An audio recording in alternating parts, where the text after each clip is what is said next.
솔로몬의 대적이란 제목으로 말씀 전하고 기도하고자 합니다. 하나님의 지혜를 받은 사람이 솔로몬입니다. 이스라엘 왕 솔로몬을 대적한다는 것은 곧 하나님을 대적하는 것입니다. 그러니 누가 감히 하나님을 대적하겠습니까? 근데 오늘 본문에 보면은 솔로몬의 대적자가 처음으로 등장하고 있습니다. 도대체 그 사람이 누구이기에 지혜의 왕, 하나님의 지혜를 받았다 솔로몬을 대적하는 것일까요, 여러분? 첫 번째 인물은 에돔 사람 하닷입니다. 14절 보시면은 여호와께서 에돔 사람 하닷을 일으켜 솔로몬의 대적이 되게 하시니 그는 왕의 자손으로서 에돔에 가했더라. 두 번째 인물은 수리아 사람 르손입니다. 23절입니다. 하나님이 또 엘리아다의 아들 르손을 일으켜 솔로몬의 대적이 되게 하시니 그는 그의 주인 소바왕 하닷에셀에게서 도망한 자라.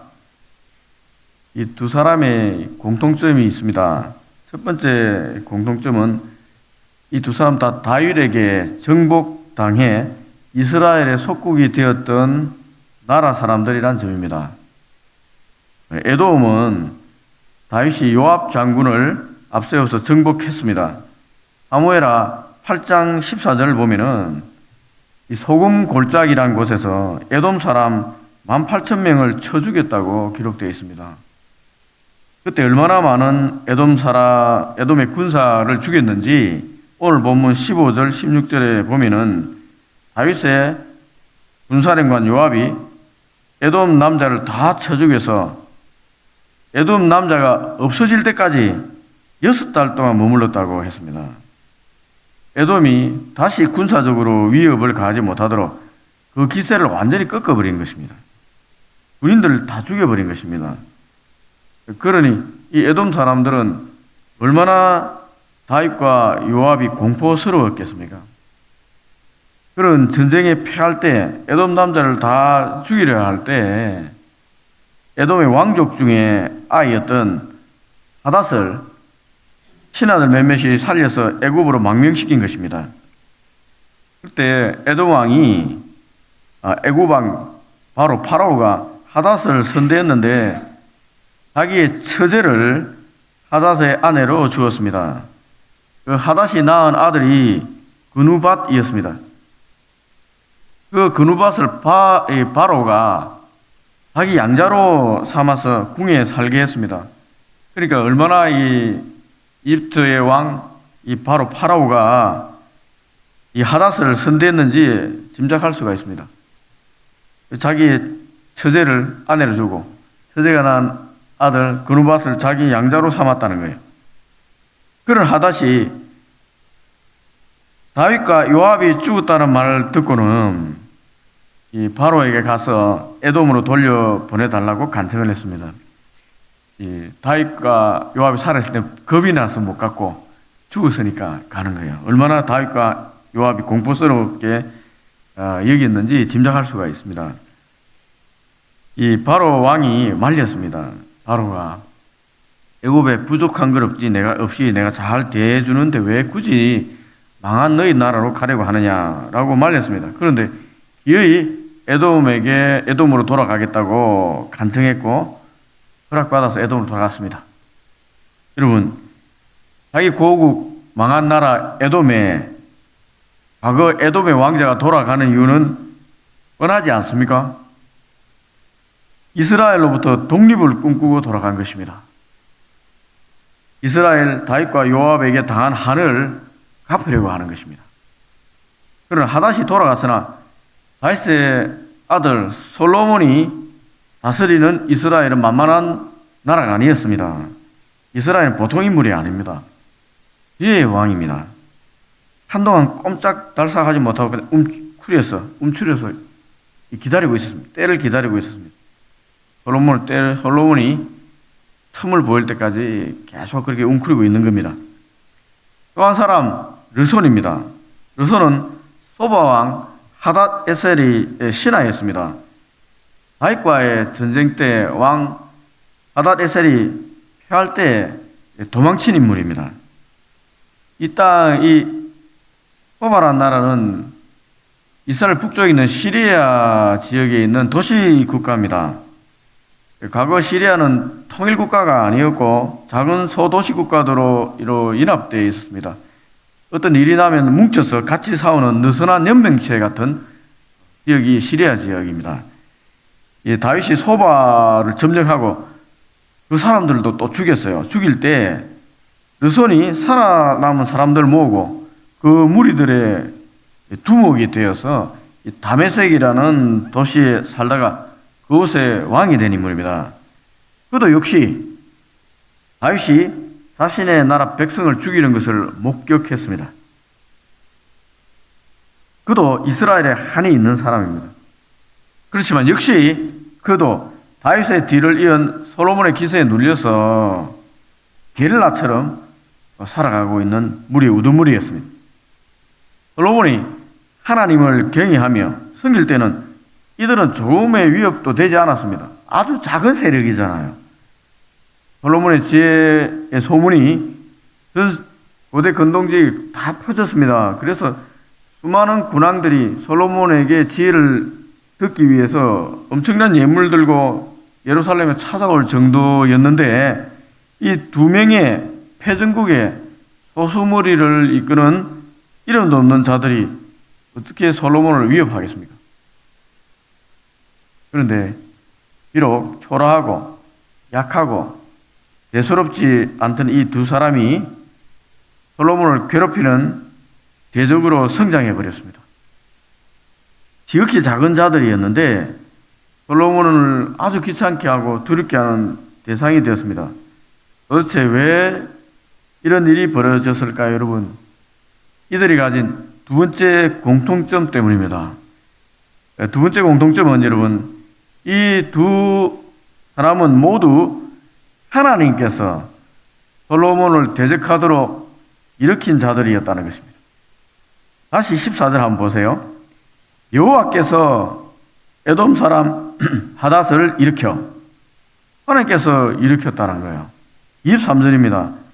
하나님이 또 엘리아다의 아들 느손을 일으켜 솔로몬의 대적자가 되게 하시니 14절도 이 솔로몬의 대적자가 되게 하나님께 일으켰다는 거예요. 둘 다 14, 23절 보면은 둘 다 에돔과 수리아를 회복하겠다는 복수심과 야망으로 솔로몬을 개인적으로 대적했을 것입니다. 자기들은 그렇게 대적한다고 생각했을 겁니다. 당연하지 않습니까? 그러나 그 뒤에 그들을 대적하도록 이끌고 만드시는 분은 하나님입니다. 하나님께서 이들을 사용하셔서 솔로몬을 징계하는 것입니다. 그 뜻을 이루는 도구로 지금 사용되고 있는 것입니다. 그런 면에서 볼 때 솔로몬의 참 대적자는 하나님이셨어요. 솔로몬을 대적하는 자는 하나님. 놀랍지 않습니까, 여러분? 하나님으로부터 지혜를 받아 전무후무한 지혜와 부와 명성을 쌓은 솔로몬, 하나님의 집이라고 일컫는 성전을 건축한 솔로몬, 그 솔로몬을 향해서 하나님께서 일어나서 대적하는 것입니다. 왜 이런 일이 벌어졌겠습니까, 여러분? 솔로몬이 타락한 것입니다. 신앙적으로 타락해버린 거예요. 오늘 읽지 않았지만 11장 위쪽에 그 내용이 있습니다. 3절, 11장 3절입니다. 3절 보면은 솔로몬 왕은 후궁이 700명, 첩이 300명이 있었습니다. 첫 번째 왕주는 왕비, 부인은 애굽의 공주였습니다. 한번 11장 1절입니다. 제가 한번 읽어보겠습니다. 솔로몬 왕이 바로의 딸 외에 이방의 많은 여인을 사랑하였으니 곧 모압과 암몬과 에돔과 시돈과 헷 사람이라. 이 사랑했다는 건 다 아내를 취했다는 것입니다. 하나님이 이방 여자들과 결혼하지 말라고 분명히 말씀으로 경고하셨습니다. 그럼에도 불구하고 솔로몬은 첫 번째 부인, 이른바 퍼스트 부인을 애굽의 공주로 결혼했습니다. 경주와 결혼했습니다. 또 다른 이방 나라의 권력자들과 정략적으로 결혼했습니다. 왜 솔로몬은 정략 결혼을 한 것일까요? 국제 통상 조약을 맺는 가장 쉬운 방법이 정략 결혼이었습니다. 과거에는 애굽의 바로와 손을 잡고 가나안의 각 나라와 손을 잡고 정치적인 안정을 도모했습니다. 경제적인 번영을 위해서 어떤 나라와도 손을 잡았습니다. 한마디로 우리 이런 시대에는 FTA 무역협정을 맺는다고 생각하면 됩니다.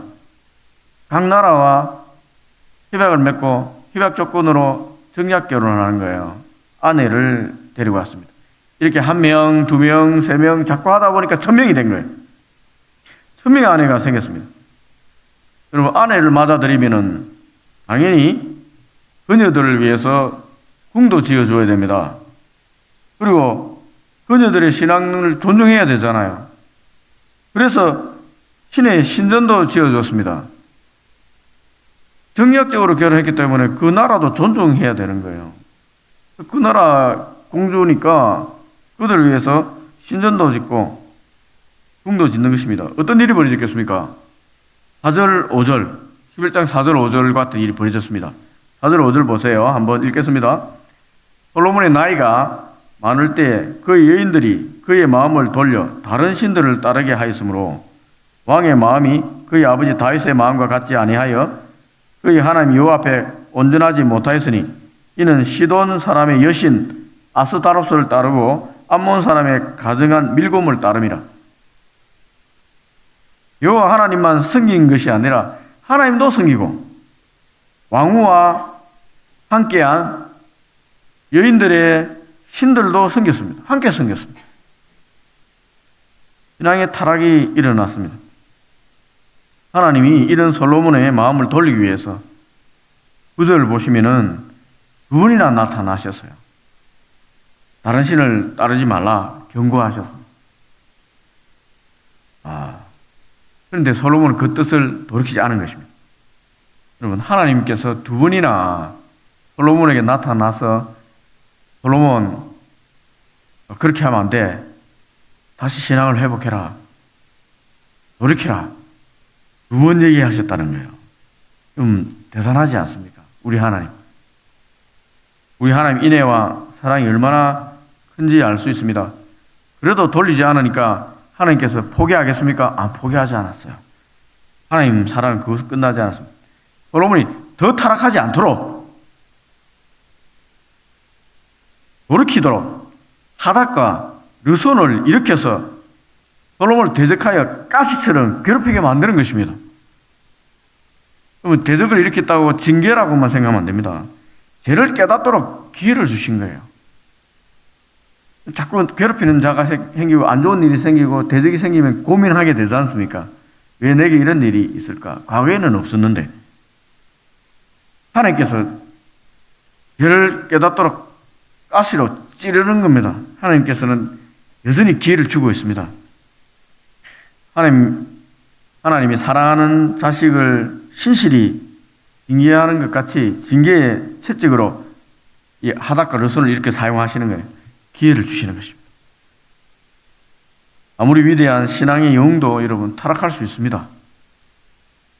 다윗도 넘어졌습니다. 솔로몬도 넘어졌습니다. 두 사람 차이는 여러분, 솔로몬은 하나님께서 죄를 지적했을 때 회개하지 않았습니다. 그런데 다윗은 죄를 지적받았을 때 회개했습니다. 마음을 돌이켰습니다. 하나님께서 그런 다윗을 용서하셨고 다윗을 자기 마음이 합한 자라고 자손들에게 영원한 왕위를 약속해 주셨습니다. 그러나 회개하지 않는 솔로몬, 대적을 일으켜서 하나님께서 치시는 거예요. 하나님께서 직접 일어나 솔로몬과 싸우기 시작하셨습니다. 자식들 아프지만은 우리가 징계할 때가 있잖아요. 솔로몬과 하나님께서 직접 싸워주시는 거예요. 그럼에도 회개하지 않자 하나님께서는 이스라엘 나라를 두 개로 쪼개버렸습니다. 쪼개겠다고 경고까지 하셨어요. 솔로몬이 자꾸 그러면은 나라를 쪼개겠다. 그리고 실제로 솔로몬 사후 그의 아들 르호보암 때 남북으로 갈라졌습니다. 이스라엘은. 하나님 사랑이 얼마나 컸냐 하면은 솔로몬 니 때는 쪼개지 않겠다. 근데 가만히 보면은 솔로몬 때 나라를 쪼개지 않고 이 유다란 한 나라, 한 족속을 주겠다, 한 지파를 주겠다고 한 이유도 솔로몬이 잘나서 그런 게 아니라 아버지 때문이에요. 네 다윗 때문에 내가 그렇게 한다.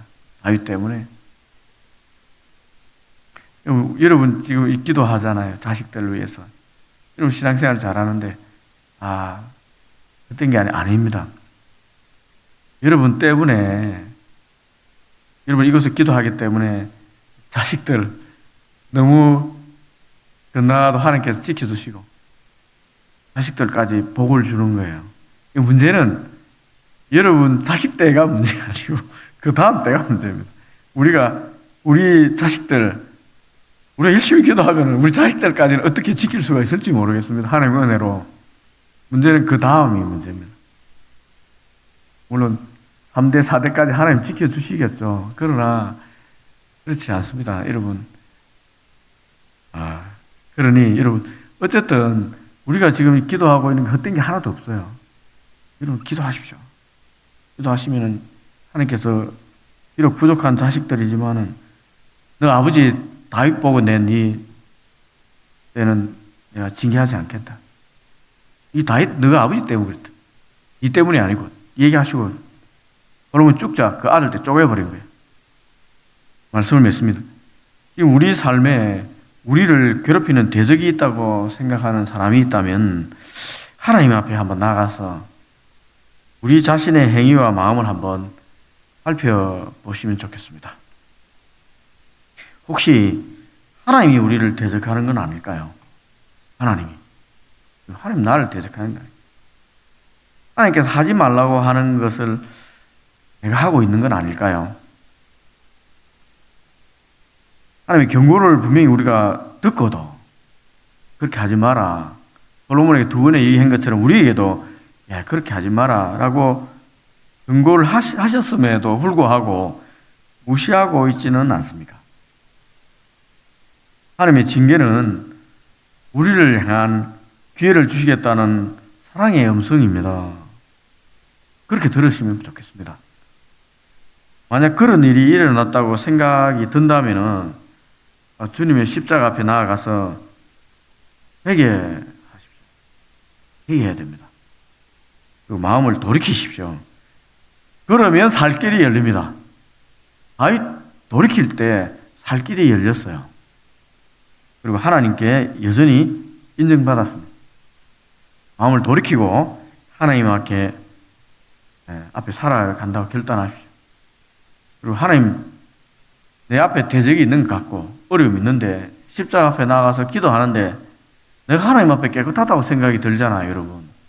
내가 하나님 앞에 정직하고 하나님 앞에 바르게 사는데 왜 나를 이렇게 가시처럼 괴롭히는 대적이 있습니까? 라고 생각하는 분이 있다면 여러분 담대하십시오. 여러분들 우리 앞에 있는 대적들 주눅들지 말고 보고 담대하십시오. 주를 믿고 담대하십시오. 하나님 내 편이시다. 내가 두려워하지 아니하리니 사람이 내게 어찌할꼬. 여러분 이 말씀을 붙잡고 내가 하나님 앞에 깨끗한데 괴롭히는 거 있으면 하나님 내 편이다. 내가 두려워하지 않겠다. 사람이 내게 어찌할까. 딱 말씀 붙잡고 하나님께 기도하고 대적과 맞서십시오. 도망가면 안 됩니다. 맞서야 됩니다. 반드시 하나님께서 함께 하시고 그 대적들은 물러가게 하실 것입니다. 기도하겠습니다.